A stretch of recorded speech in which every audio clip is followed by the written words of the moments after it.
E aí pessoal, beleza? Vamos seguir aqui então, né? Nós falamos aí no vídeo anterior sobre o que são os sistemas de arquivos, né? Que nós podemos entender como esse mecanismo que permite que nós possamos acessar nossos arquivos, nossos diretórios, como que onde que eles colocam algo quando é excluído, né? E eles que tratam isso, né? O sistema de arquivos que tratam isso quando nós excluímos algo, para onde que vai, como que fica a alocação de blocos, e em situações mais.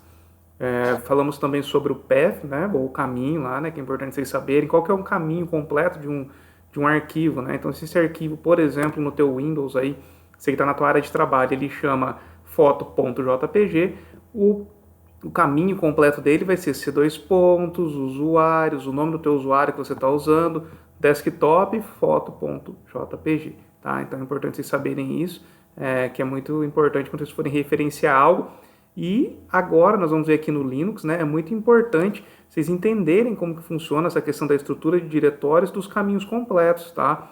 Quando você vai fazer um script, por exemplo, para rodar no Linux, é muito importante você referenciar os caminhos completos dos executáveis, né, de quem vai fazer alguma coisa, para evitar que caso haja uma invasão, alguém mude, por exemplo, ou crie um alias de um executável e ao invés de esse executável só executar, por exemplo, um ls, que é para listar diretórios, ou um echo para escrever algo em algum lugar, ou um mkdir para criar algum diretório, ele faça outras coisas, coloca ali, sei lá, um backdoor, abra uma porta, e aí vocês vão ter alguns problemas, tá? Mas bom, tem N figuras, tá? Se vocês olharem na internet aí, N diferentes, eu peguei essa aí, eu acredito que seja bem didática para vocês entenderem, tá? O que é uma estrutura de diretórios, né? E como que ela é separada ali no nosso Linux, né? No Linux por padrão, vocês vão ver essa estrutura de diretórios aí bem separadinha, essa árvore de diretórios, né? Que nós podemos chamar também, tá? Voltando um pouquinho, em relação ao Windows, né? Se vocês pegarem o Windows, ele também tem uma estrutura de diretórios. Vocês vão ver lá que os teus arquivos, né, pessoais vão estar dentro de um diretório que chama C2 pontos, barra o nome do teu usuário, barra, e aí você vai ter lá vídeos, fotos, downloads, desktop, né, que é a área de trabalho, para quem ainda não se habitou com isso, né, que o desktop é a área de trabalho, e os arquivos dos usuários vão estar separadinhos lá. Os arquivos que são inerentes ao funcionamento de algum software, muito provavelmente vão estar dentro de C2 pontos, barra arquivos de programas, ou arquivos de programas x64, né? Os arquivos que o Windows utiliza vão estar lá dentro de C2 pontos Windows, ou D2 pontos Windows, ou E2 pontos Windows, caso vocês definam isso, saiam um pouco do padrão na instalação, vocês mudem a letra de nomenclatura do teu diretório raiz, ok? Mas bom, vamos lá então. O nosso Linux, vocês estão vendo ali em primeiro que tem o barra, né? Então no Linux tudo parte do barra, ok? A partição barra, ela é a raiz, ela é a padrão, ela é a partir dela que vão se ramificar, né? Pode ver ali umas ramificações ali de outros diretórios, então a partir do barra que nós vamos ter os outros diretórios, tá? Então o barra é a raiz, é o padrão, você vai ter sempre o diretório barra e uma partição barra no teu Linux, tá? Já vamos falar sobre as partições aí. Então eu tenho o diretório barra e a partir do barra nós podemos ver o primeiro ali da esquerda, que é o barra etc. O barra etc no Linux, ele é um diretório que ele deveria, tá? Por que eu falo deveria? Você pode colocar o que você quiser dentro do barra etc, tá? O que você quiser, tá? Entre aspas, ok? Ah, eu quero colocar meus arquivos de usuário dentro do barra etc, eu quero colocar meus arquivos de leitura, meus arquivos doc ou xls dentro do meu barra etc. Você pode, mas não deve, tá? Primeiro, não deve porque vamos pensar primeiro num caso de uma equipe, né, de várias pessoas tendo que trabalhar no mesmo servidor, ou de você deixar esse servidor instalado para alguém ter que fazer uma manutenção, algo depois. Se você está fora do padrão, fica mais difícil da pessoa se encontrar, tá? Aí vamos dizer que você fala assim, tá, mas o servidor foi eu que fiz, então eu quero mais que a pessoa não se encontre. Fica mais difícil de você se encontrar também, tá? Quando você sai do padrão.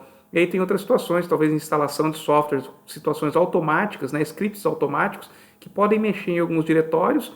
E se você estiver fora do padrão, talvez fazer aí uma exclusão ou uma movimentação de diretórios ou arquivos de acordo com onde eles estão. Tá? Então é interessante, é muito bom, é muito importante ter padrões, tá? Vocês já começarem a trabalhar com padrões de diretórios para que fique organizado o seu servidor, fique mais fácil, mais intuitivo de vocês mesmos utilizarem. Tá? Bom, então barra etc vai ter lá arquivo de configuração. Eu acredito que eu já tenha falado para vocês, mas no Linux quase todos os softwares, os serviços, eles vão trabalhar com um executável e um arquivo de configuração, que é onde eles vão olhar e vão ver o que eles têm que fazer. Tá? Vão ver as instruções, né, como que eles vão seguir. Então, por exemplo, no serviço Samba de compartilhamento de arquivos, ele vai ter lá os executáveis do Samba, ele vai ter dentro de /etc, /samba, /smb.conf, ele vai ter as configurações do grupo de trabalho, dos compartilhamentos, do path dos compartilhamentos, dos recursos que são usados, o audit, lixeira, etc, etc. Tá? Então, o /etc, por padrão, ele vai ter arquivos de configurações. O /home, aqui nós estamos falando de um diretório onde possui dados de usuários, tá? É mais ou menos igual os C2 users lá do nosso Windows, tá? A mesma ideia, nós podemos relacionar um com o outro, ok? Vocês podem ver que depois, lá embaixo do /home, lá amarelinho, temos lá aluno e fulano. E depois do aluno nós temos imagens e vídeos. Estão vendo a ramificação ali? Então ali quer dizer que dentro do /home, se eu tiver 10 usuários que usam esse meu Linux, eu posso ter, tá? De novo, posso, porque falar que sempre vai ser assim, que em 100% das vezes vai acontecer da mesma forma, é um pouco complicado. Mas dentro do meu /home, eu posso ter lá um diretório para cada usuário do meu computador, do meu Linux, do meu dispositivo ali, ok? E aí depois, dentro de cada usuário, eu vou ter os diretórios específicos de cada um, né? Então, o diretório de downloads, de imagem, de vídeos, etc. Tá? Então, o /home, ele vai estar lá sempre pensando em arquivos do usuário, em diretórios do usuário, coisas particulares de cada usuário, tá? Temos ali o /dev, que é de dispositivos, né? Ele vai ter ali, cada dispositivo que você tiver conectado no teu Linux, ele vai ter uma referenciação ali no /dev, tá? Então vamos dizer que você, por exemplo, plugue um HD novo, um pendrive, tá? Ele vai aparecer ali no /dev, o dispositivo, para que você, olhando para o /dev, você possa montar esse dispositivo em um outro diretório, tá? Tem muitos ali, pessoal, tô vendo que o vídeo está se estendendo um pouco, não vamos falar de todos, mas os principais ali, né? Então o /dev já viu que são os dispositivos, qualquer coisa que você conecte, você vai conseguir visualizar aí dentro do /dev, e aí te ajuda em situações de manipulação desses dispositivos. Lembrando que o dispositivo estar conectado não quer dizer que ele está em funcionamento, tá? Vamos lá, é bem comum nós conectarmos ali um pendrive, por exemplo, no nosso Windows da vida, e aí nós conectamos e já aparece lá, né, o ponto de montagem no Windows, né? Vai aparecer o dispositivo de armazenamento. No Linux ele vai, claro, tem configurações que podem fazer isso automaticamente, mas ele vai gerar uma referenciação desse teu dispositivo lá no /dev, e aí você monta esse teu dispositivo, você cria o ponto de montagem e você vai pegar esse dispositivo e vai falar que, olha, esse dispositivo /dev /s DC1, por exemplo, tá? Que é a identificação comum de você ter aí pendrives ou dispositivos que você conecta através da USB, tá? Dispositivos de disco, de armazenamento, SDC1, pode ser SD1, SDD1, SDF1, vamos falar isso melhor em algum ponto, mas você vai montar isso, vai gerar o ponto de montagem em outro lugar, lá no /mnt. Estão vendo ali, ó, que tem o /mnt, que ele é específico para isso. Tá? Ali na nossa imagem nós temos o /media também, que pode ser que esteja lá, mas o /mnt também serve para que você monte dispositivos. Então você sabe que tudo que for montado, então um pendrive, uma unidade de rede externa, você vai jogar dentro do /mnt e fica mais fácil de vocês se encontrarem. Tá? Para não alongar muito, /tmp são arquivos temporários, né? /usr arquivos de usuário, então nós vamos ter ali também arquivos de software que o usuário instalou, de configurações específicas do usuário.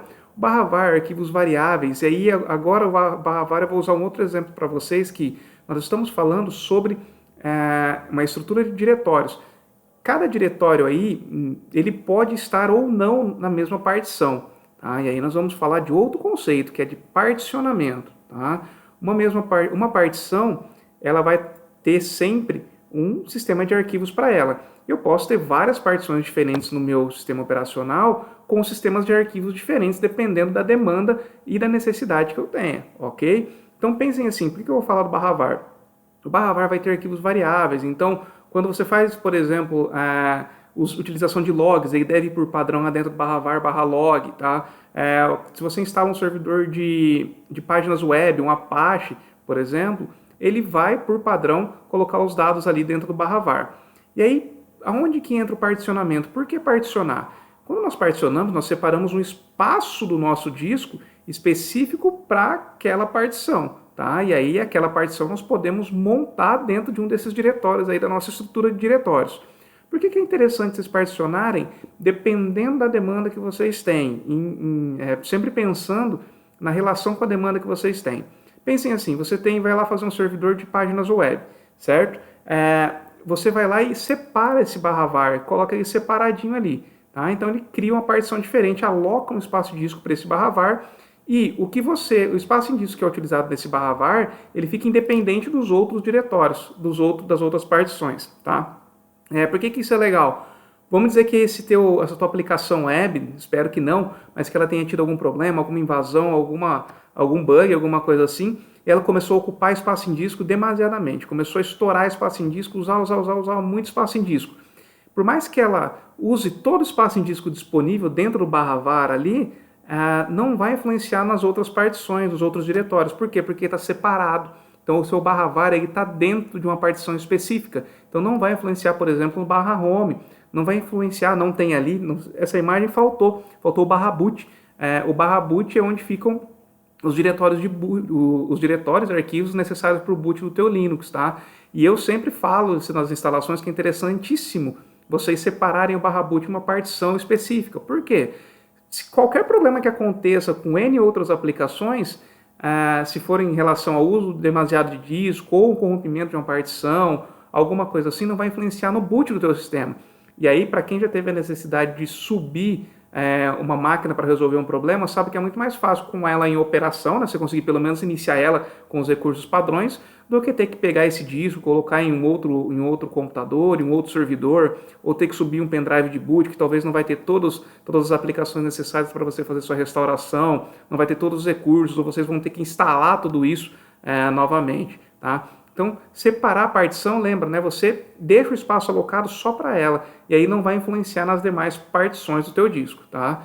É muito comum, se vocês fizerem a instalação do Linux padrão, que o / ele contemple tudo. Então, o que você faz? Se for naquela instalação assistida, para quem já teve a curiosidade de instalar um Linux, um Debian, um Ubuntu alguma vez na vida, ele vai pegar a partição /, vai colocar todas as partições num local só. Todos os diretórios numa partição só. Então, o /etc, o /home, o /dev, o /opt, o /sbin, o /srv, o /var, tudo, o /boot vai estar tudo num lugar só, certo? E aí entra naquele problema. Se você faz lá um servidor, por exemplo, de compartilhamento de arquivos e o diretório compartilhado começa a usar muitos dados, pode ser que você gere um problema no boot do teu sistema. E aí vem aquilo que eu falei anteriormente, aí fica um pouco mais difícil de você restaurar, tá? Tem a questão também, se você tiver uma equipe muito grande, fica mais fácil você segmentar quem acessa o que, quando, tá? Onde que estão os arquivos X, qual que é o tamanho disponibilizado por uma partição X para aquela equipe, que aquela equipe vai trabalhar nisso. Tá? Então é importante pensar no particionamento que faz uma relação direta ao teu sistema de arquivos. Tá? É muito interessante também que quando você usa partições diferentes, você pode usar sistemas de arquivos diferentes. Então, por alguma situação, você deixa o ext4, por exemplo, numa partição /, que é a raiz do sistema, mas coloca lá o /var, que é onde estão as tuas páginas web, coloca um sistema de arquivos mais rápido, com velocidade maior, que daí você vai se preocupar menos com a questão de, talvez, de segurança, ou, não sei, de escalabilidade, ou alguma outra coisa, mas você quer velocidade, então você coloca lá um XFS, um JFS, é só um exemplo, tá, pessoal? Então, existem demandas, existem situações. Claro que deve ter alguém aqui que prestou atenção no vídeo passado e vai falar assim, pô, professor, mas você falou que para demandas pequenas não faz muita diferença utilizar o ext4 ou o JFS, o XFS. É bom manter o padrão. Realmente é bom manter o padrão. Nós não sabemos a demanda que nós vamos enfrentar, né? Vocês estão aí num curso universitário, acredito que seja para trabalhar com coisas grandes, né? Com demandas grandes, demandas diferentes. Então pode ser que você pegue também agora uma empresa que eles falem assim, não, eu quero que a partição, uma partição separada do meu diretório /var e essa partição tem que estar com o sistema de arquivos JFS, XFS. E aí vocês já sabem, já tem uma noção dos porquês disso aí, né? Onde fica mais fácil de você trabalhar, do porquê que vai facilitar a vida de vocês ou da empresa, né, que te contratar, porque que eles estão pedindo isso. Beleza? Pessoal, por esse vídeo é só, tá? Depois nós seguimos aí para falar um pouquinho mais sobre os nossos sistemas de arquivos e recursos condizentes com eles. Valeu, um abraço!